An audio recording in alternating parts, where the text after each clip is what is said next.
नमस्कार, good morning, good afternoon, good evening everyone.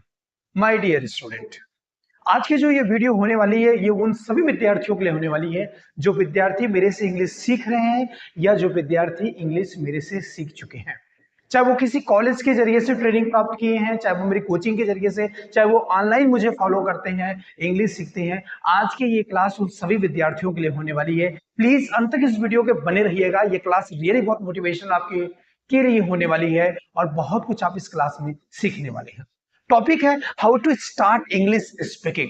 तो आप एब्सोल्युटली आप सब लोगों ने इंग्लिश स्पीकिंग तो स्टार्ट कर दिया है, लेकिन क्या आपने इंग्लिश स्पीकिंग को स्टार्ट किया तो क्या आपने अपने इंग्लिश स्पीकिंग की जर्नी को पूरा किया?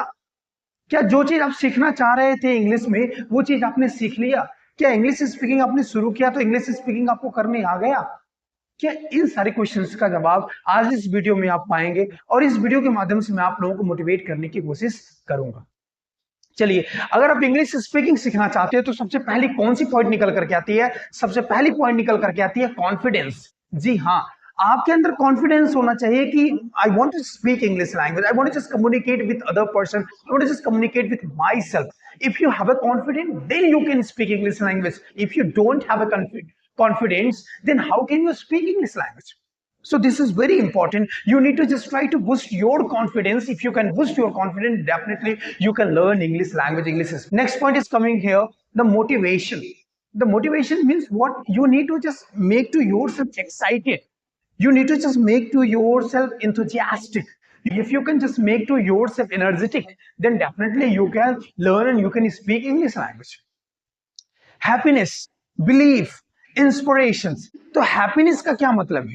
हैप्पीनेस का मतलब इंग्लिश सीखते वक्त, इंग्लिश की क्लास में बैठे हो, जब आप इंग्लिश स्पीकिंग जब सीख रहे हो आप, तो आपके अंदर एक खुशी होनी चाहिए, एक उमंग होनी चाहिए, एक एक्साइटमेंट होनी चाहिए, तब आप इंग्लिश सीख सकते हैं। अगर आप प्रेशर लेकर इंग्लिश सीख रहे हैं, स्ट्रेस लेकर इंग्लिश सीख रहे हैं, तो कुछ दिन बाद आप गिव अप कर देंगे, आप लंबे समय तक चलने वाले नहीं है। बिलीव होना चाहिए कि मैं इंग्लिश एक दिन सीख सकता हूं, मैं एक दिन इंग्लिश बोल सकता हूं, ये मेरे बस की बात है, मैं ये कर सकता हूं।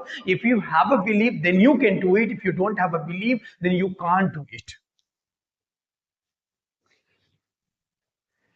इंग्लिश की शुरुआत आपने कर तो दिया। बहुत सारे विद्यार्थियों को मैं अपने देखता हूं कि उन्होंने इंग्लिश की शुरुआत किया, इंग्लिश उन्होंने सीखा, ट्रांसलेशन उनको आ गया, कम्युनिकेशन भी उनको आ गया, लेकिन आज उनकी हालत ऐसी है कि अगर उनसे आप कम्युनिकेशन करने की कोशिश करते हो तो आपसे जी चुरा के भागते हैं। वो ऐसे भागते हैं जैसे मानो कि आप कोई चाकू लेकर उनका पीछा कर लिया हो। वो बात ही नहीं करना चाहते, वो खुद के अंदर एक्साइटमेंट ही नहीं ला पाते कि वो इंग्लिश में कम्युनिकेशन करें, वो खुद को मोटिवेट ही नहीं कर पाते इंग्लिश में बात करने के लिए। हालांकि जब उन्होंने जर्नी को शुरू किया था, जब उन्होंने जर्नी को शुरू किया था तो उनके अंदर एक मोटिवेशन था, एक एक्साइटमेंट था कि मुझे इंग्लिश को सीखना है, मुझे इंग्लिश बोलना है, इंग्लिश में कम्युनिकेशन करना है। लेकिन आ जाने के बाद जब वो एक माहौल से हट गए, दूसरे माहौल में चले गए, अपने गांव के माहौल में चले गए, तो उनका सारा एक्साइटमेंट मर गया।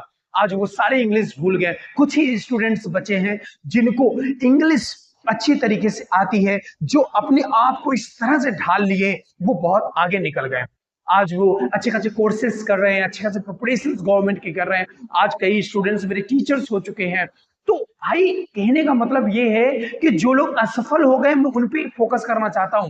आप निकलो, अपने आप को असफल क्यों कर रहे हो? अपनी कम्युनिकेशन को सुधारो। आपने इंग्लिश किस लिए सीखा था? इंग्लिश इसीलिए आपने सीखा था ना, इंग्लिश कम्युनिकेशन, ताकि आप कर सको, इंग्लिश में बात आप कर सको। तो आज क्यों आप अपने इंग्लिश को भूल रहे हो? क्यों आप कम्युनिकेशन नहीं कर रहे हो? अगर आप अपने इंग्लिश को अभी भी सुधारना चाहते हो तो आज इस वीडियो के माध्यम से मैं कुछ आपको तरीके बता रहा हूं। अगर आप उसे फॉलो कर लो तो डेफिनेटली आपकी इंग्लिश स्पीकिंग सुधर सकती है। पहला है लिसनिंग। लिसनिंग तो आपको करना ही पड़ेगा। कई बार कई वीडियो में मैंने बार बार फोकस किया है लिसनिंग को लेकर के। जी हाँ, लिसनिंग को लेकर के। क्यों? Why I am again and again suggesting you for listening English language. Well, for this reason, because if you will listen English language, then one day you will understand very properly and you will just grab lots of the words and sentences in your mind by which you can be better in English speaking. That's why I'm suggesting you try to listen English language. But आपको सुनना तो है नहीं, आप यही सोचोगे कि कोई आसानी से कोई तरीका मिल जाए, आसान वाला कोई रास्ता मिल जाए जिससे आसानी से मुझे इंग्लिश स्पीकिंग आ जाए। तो मैं आपको बता दूं, आसान वाला कोई रास्ता यहाँ है ही नहीं। कोई भी ऐसा नहीं है जो आसानी से इंग्लिश स्पीकिंग सिखाओ, इंग्लिश कम्युनिकेशन सिखाओ, इंग्लिश नॉलेज को सुधारा हो। इसके लिए उसने दिन रात मेहनत किया है, उसने प्रैक्टिस किया है, उसने वर्ड्स को सुधारा, सेंटेंसेस को सुधारा, उसने इंग्लिश में कम्युनिकेशन करने की कोशिश किया। लेकिन आप चाहते हो कि आसानी से आ जाए, तो आपको आसानी से आने वाला नहीं है। इंग्लिश को सुनने की आदत डालिए ही डालिए। नेक्स्ट आता है रीडिंग। रीडिंग एबिलिटी क्यों जरूरी है? क्योंकि जब आप रीडिंग करते हो तो बहुत सारे वर्ड्स आपको मिलते हैं, बहुत सारे प्रोनाउंसिएशन आपको मिलते हैं, बहुत सारे सेंटेंसेस आपको मिलते हैं, और आपकी मीनिंग जो होती है वो बेटर होती है। तो इस तरीके से अगर आप रीडिंग करते हैं और वो भी बोल के करते हैं, तेजी से बोल बोल के रीडिंग करते हैं, तो definitely one day you can improve your speaking skills. Next one is coming here, writing skill. Self writing मतलब कि कोई भी टॉपिक ले लीजिए आप, उस टॉपिक को पहले आप पढ़ लीजिए 2-3 बार, फिर अपने मन से उस टॉपिक पर बना बना के लिखने की कोशिश करिए। जब उसे आप बना बना के लिखने की कोशिश करेंगे तो आप देखेंगे कि आपकी इंग्लिश सुधरनी शुरू हो जाएगी।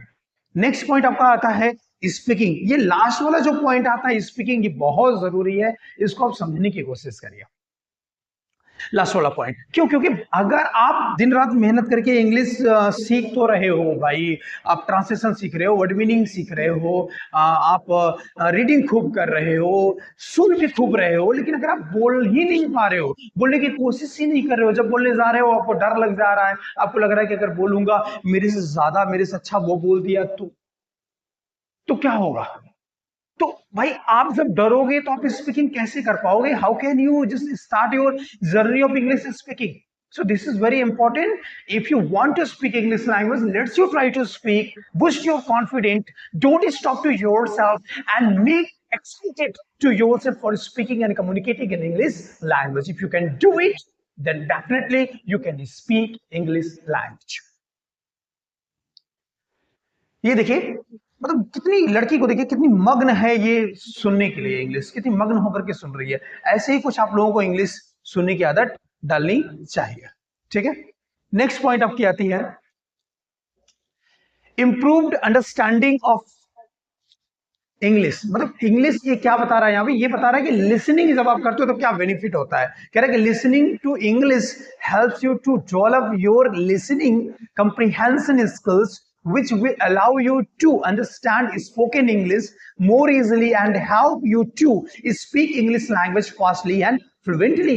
ये listening skills गारंटी ले रही है कि भैया अगर आप listening करते हो, इंग्लिश सुनते हो, तो definitely one day you can speak English language very fast। How much better you want to speak in your life, that much better you can speak if you are just giving a time for listening English language. In a starting time, it can be tough, difficult. You can't understand what is going on. What are you hearing? You will be unable to understand. But day by day, you will just see your understanding will be improved and you will be able to understand and speak English language. Next point आता है कि भैया way to improve your English listening skill. मतलब ये कह रहा है कि लिसनिंग स्किल्स को अगर आपको इंप्रूव करना है तो कैसे कर सकते हैं? पहली चीज भैया, सबसे आसान रास्ता है तो जो आपकी मोबाइल है, आपके हाथ में मोबाइल है जिससे आप रील्स वीडियोस आप स्क्रॉल करते हो, सुनते हो, ढेर सारा समय फेसबुक पे, व्हाट्सएप पे आप स्पेंड करते हो, वेस्ट करते हो। इसके बजाय कुछ समय, हाफ एन आवर 2 hours आप कुछ इंग्लिश में सुनने की कोशिश करिए, इंग्लिश की कुछ मूवीज को देखिए, इंग्लिश के कुछ गाने को सुनिए, इंग्लिश की कुछ मोटिवेशनल स्पीचेस को सुनिए, देखिए फिर आपकी लिसनिंग कैसे सुधरती है। कुछ फ्रेंड्स ऐसे हो जो इंग्लिश बोलते हो, उनसे जाकर बोलिए कि वो कुछ बोले, कुछ आपसे फोर्स करें इंग्लिश में कम्युनिकेट करने के लिए, फिर देखिए कैसे आपकी लिसनिंग सुधरती है। क्योंकि जब दोस्त बोलेगा तो आप वहां से सुनोगे तो डेफिनेटली इसका असर आपके ऊपर होगा। नेक्स्ट पॉइंट आता है record yourself speaking English. मतलब whatever you are listening उसको आप रिकॉर्ड भी करो, रिकॉर्ड करके उसे सुनने की कोशिश करो। इससे भी आपकी लिसनिंग स्किल्स जो होती है वो सुधरती है। लिसनिंग स्किल्स आपकी रीडिंग से भी सुधरती है। जब रीडिंग आप बोल बोल के तेजी से रीडिंग करते हो तो आपकी ही आवाज आपके कानों में जाती है, जिससे आपकी लिसनिंग स्किल भी सुधरती है। अब आता है इंग्लिश रीडिंग स्किल्स। ये क्या क्या फायदा दिखाता है भैया? देखो, कह रहा है कि today a reader tomorrow a leader. जी हाँ, अगर आज के आप रीडर हैं तो कल के आप लीडर हैं, क्योंकि reading skills not only giving you knowledge, it is also improving your overall personality. Yes, ये सिर्फ नॉलेज नहीं देता, आपकी पर्सनालिटी, आपके व्यक्तित्व पर भी असर करता है, जो आपके व्यक्तित्व को सुधारता है। क्या कह रहा भैया, इससे क्या फायदा होना? Speaking skills are defined as the skills which allow us to communicate effectively. They give us the ability to convey informations verbally or non-verbally and in a way that the listener can understand. क्या कह रहा है? Speaking skills are defined as skills which allow us to communicate effectively, मतलब हमको प्रभावी तरीके से बात करना कौन सिखाता भैया? स्पीकिंग स्किल सिखाती है। They give us the ability to convey information, ये क्षमता देती है कि जिसके जरिए से हम अपने भावों और विचारों को लोगों के सामने वर्बली और नॉन वर्बली, मतलब ओरल मौखिक तरीके से और बॉडी लैंग्वेज से लोगों के सामने व्यक्त कर सकते हैं। ये क्षमता कहां से आती है भैया? स्पीकिंग स्किल्स से आती है। हालांकि स्पीकिंग के अलग अलग स्टाइल्स भी होते हैं, उसको नेक्स्ट वीडियो में मैं चर्चा करूंगा। फिलहाल आप इसको अभी देखिए, आगे बढ़ते हैं। देखिए भैया, कहां कहां फायदा देता है? इंटरव्यू में आपका फायदा होता है, डिबेट में आपके फायदे होते हैं, जब डिबेट करते हो, ग्रुप डिस्कशन करते हो, वहां आपका फायदा करता है, सुधरता है स्पीकिंग स्किल्स अगर आप करते हो, पब्लिक स्पीकिंग आपकी सुधरती है, कैरियर डेवलपमेंट के बहुत सारे चांसेस होते हैं, कॉन्फिडेंस लेवल आपका बढ़ जाता है, बेटर जॉब अपॉर्चुनिटीज आपको मिलती है और प्रेजेंटेशन स्किल्स आपको मिलता है। आज स्पीकिंग स्किल्स के कारण ही बोले, due to the speaking skills I am speaking in front of you, I am recording this video and I will upload and you are watching this video only due to my speaking skills. अगर मुझे बोलने ही नहीं आता, कैमरे के सामने नहीं बोलने आता, प्रेजेंटेशन नहीं देने आता, तो किस तरीके से भाई मैं वीडियो बनाता, कैसे मैं वीडियो अपलोड करता, कैसे मैं वीडियो रिकॉर्ड करता, इवन मैं पढ़ा भी नहीं सकता था। तो स्पीकिंग स्किल्स एक बहुत बड़ी स्किल्स है, एक हुनर है जो आप सभी लोगों को सीखना चाहिए। मैं क्यों फोर्स कर रहा हूं भाई आपको सीखने के लिए? आपको खुद को फोर्स करना चाहिए। जी हाँ, जब तक मैं फोर्स करूंगा आपको सीखने के लिए, आप कभी जिंदगी में नहीं सीख सकते। जिस दिन से आप खुद को फोर्स करने लगेंगे सीखने के लिए, आपको कोई रोक नहीं सकता सीखने से। इसलिए आप अपने आप को फोर्स करिए, थोड़ा सा जोर लगाइए, थोड़ा सा अपने साथ सख्त बनिए, स्ट्रिक्ट बनिए। जी हाँ, अपने से खूब इतना ज्यादा भी मत प्यार करिए कि आप अपने भविष्य को भी उजाड़ कर फेंक दीजिए। थोड़ा सा कठोर बनिए अपने साथ, थोड़ा सा बिहेव आप एक प्रोफेशनल तरीके से अपने साथ करिए कि आपकी जिंदगी बेटर हो। समय के साथ अगर बस बहते चले जाएंगे तो आप वही बनेंगे जो आपको समय बनाना चाहता है। लेकिन अगर आप जो बनना चाहते हैं उसके लिए आप कार्य करेंगे, उसके लिए आप मेहनत करेंगे, तो देर सवेर एक दिन आप वो जरूर बन जाएंगे। मायने ये नहीं रखता आज आपकी परिस्थिति कैसी है, मायने ये नहीं रखता आज आपके पास क्या है, मायने ये नहीं रखता कि आज आप क्या नहीं कर पा रहे हैं और क्या करना आपको चाहिए था। मायने ये रखता है कि अगर आपके अंदर जिद है सफलता की और आप उसके लिए भरपूर प्रयास कर रहे हैं, तो डेफिनेटली एक दिन आपको आपकी सफलता जरूर मिलेगी। इसलिए मैं दोस्तों आप सभी लोगों से कह रहा हूं, प्यारे विद्यार्थियों आप सभी लोगों से कह रहा हूं कि अपनी स्पीकिंग स्किल्स पर काम करिए, भूल मत जाइए। अगर आप पढ़ रहे हैं तो भी मेहनत से पढ़िए, अगर पढ़ के छोड़ दिए हैं, आपकी स्पीकिंग स्किल्स आपको लग रहा है कि नहीं सुधरी है, तो भाई फिर से एक बार फोकस करिए, कुछ वक्त निकालिए, समय दीजिए और अपने आप को सुधारिए।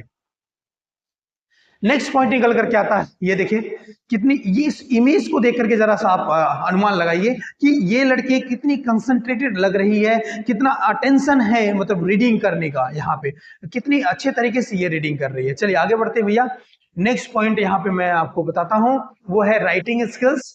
Out of the 4 skills in language learning, writing is a very important skill as it serves as the medium through which we communicate our ideas, thoughts or feeling to other people who are at a distance from us. जी हाँ, writing skills बहुत जरूरी है। मैंने बताया भी आपको कि writing skills मतलब आपके प्रेजेंटेशन में बहुत मदद कर सकती है, राइटिंग स्किल्स आपके टीचिंग में बहुत मदद कर सकती है, राइटिंग स्किल्स आपके बिजनेस में बहुत मदद कर सकती है, आपके पर्सनल एंड प्रोफेशनल लाइफ में, कैरियर में ये राइटिंग स्किल्स आपकी बहुत मदद कर सकती है। जो भी जो भी आप बोलना चाहते हैं, जो भी आप प्लानिंग कर रहे हैं, आप उसे लिखने की कोशिश करिए इंग्लिश लैंग्वेज में। शुरुआत में प्रॉब्लम्स होगी आपके साथ, अलग अलग आर्टिकल्स क्यों लिखने की प्रैक्टिस करवाया जाता है, ऐसे क्यों लिखने की प्रैक्टिस करवाया जाता है विद्यालय में, इसीलिए ताकि राइटिंग स्किल्स आपकी सुधरे, ताकि आपका नॉलेज सुधरे। जब नॉलेज ही नहीं होगा तो आप लिखोगे कैसे भैया, स्टक हो जाओगे, नहीं लिख पाओगे। इसलिए करत करत अभ्यास से जड़ मत हो सुजान, रसरी आवत जात से सिल पे पड़त निशान। अभ्यास करोगे तो सफलता जरूर मिलेगी, अभ्यास नहीं करोगे तो सफलता मिलने वाली नहीं है। द राइटिंग प्रोसेस है भैया, प्रोसेस ये है कि प्लान करो, प्लान करो कि क्या लिखना है, रिसर्च करो, मैटर को कलेक्ट करो, स्ट्रक्चर्स को उसके समझो, लिखना शुरू करो भैया, रिवाइज करो, फिर से उसको देखो, फिर उसमें जो गलती हुई है उसको सुधार करो, फिर अपना भैया टेस्ट उसको करो कि वो सही है कि नहीं सही है, फिर उसको भैया आप क्या कर दो, पब्लिश कर दो। क्लियर। नेक्स्ट पॉइंट आपका निकल करके आता है इंपॉर्टेंस इन राइटिंग स्किल्स। क्या क्या इंपॉर्टेंस होता है भैया राइटिंग स्किल्स में, ध्यान से देखिएगा क्या क्या इंपॉर्टेंस होता है। वर्ड्स इंपॉर्टेंस होते हैं, क्या इंपॉर्टेंस है भैया, वर्ड्स इंपॉर्टेंस होते हैं। उसके बाद ग्रामर इंपॉर्टेंट होता है और प्रैक्टिस इंपॉर्टेंट होती है। अगर आपके पास वर्ड्स नहीं है, क्या नहीं है भैया, वर्ड्स नहीं है, राइटिंग स्किल्स में वर्ड्स नहीं है, तो राइटिंग स्किल्स कभी नहीं सुधरने वाला है भैया, कभी नहीं सुधरने वाला है। और ग्रामर का नॉलेज मतलब ट्रांसलेशन के रूल्स आपको थोड़े बेसिक्स आने चाहिए। उसके बाद आपके प्रैक्टिस प्रैक्टिस करो, प्रैक्टिस करो, प्रैक्टिस प्रैक्टिस करोगे तो सुधरेगा। नेक्स्ट पॉइंट आता है thank you very much. Comment करके बताइएगा आपको ये वीडियो कैसी लगी। Thank you very much, thanks a lot.